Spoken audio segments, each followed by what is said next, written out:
ಕೋಗಿಲು ಕ್ರಾಸ್ನಲ್ಲಿ ಬಾಂಗ್ಲಾದೇಶದವರು ಇದ್ದಾರೆ. ಬಾಂಗ್ಲಾದೇಶದಿಂದ ಕೇರಳಕ್ಕೆ ಬಂದು ಇಲ್ಲಿಗೆ ಬರ್ತಾರೆ. ಬೆಂಗಳೂರಿನಲ್ಲಿ ಶಾಸಕ ಅಶ್ವಥ್ ನಾರಾಯಣ್ ಅವರು ಹೇಳಿಕೆಯನ್ನ ಕೊಟ್ಟಿರುವಂತದ್ದು. ನುಸುಳುಕೋರರನ್ನ ಹಿಡಿದು ವಾಪಸ್ ಕಳಿಸಬೇಕು. ಬೆಂಗಳೂರಿನಲ್ಲಿ ಬಾಂಗ್ಲಾದೇಶದವರು ನಿರ್ಮಾಣ ಮಾಡ್ತಿದ್ದಾರೆ, ಕಾನೂನು ಉಲ್ಲಂಘನೆ ಮಾಡಿ ಮನೆ ನಿರ್ಮಾಣ ಮಾಡ್ಕೊಳ್ತಿದ್ದಾರೆ, ಬಡವರಿಗೆ ಮನೆ ಕೊಡ್ಲಿ, ಬಾಂಗ್ಲಾದೇಶದವರಿಗಲ್ಲ ಅನ್ನುವಂಥದ್ದನ್ನ ಅಶ್ವಥ್ ನಾರಾಯಣ್ ಅವರು ಹೇಳಿಕೆಯನ್ನ ಕೊಟ್ಟಿದ್ದಾರೆ.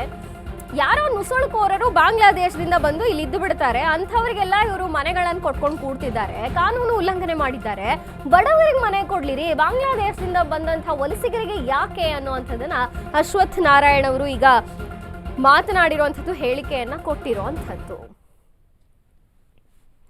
ಕೋಗಿಲು ಕ್ರಾಸ್ನಲ್ಲಿ ಬಾಂಗ್ಲಾದೇಶದವರಿದ್ದಾರೆ, ಅವರಿಗೆ ಯಾಕ್ರಿ ಮನೆ ಕೊಡ್ತೀರಾ, ಬಡವರಿಗೆ ಕೊಡಿ.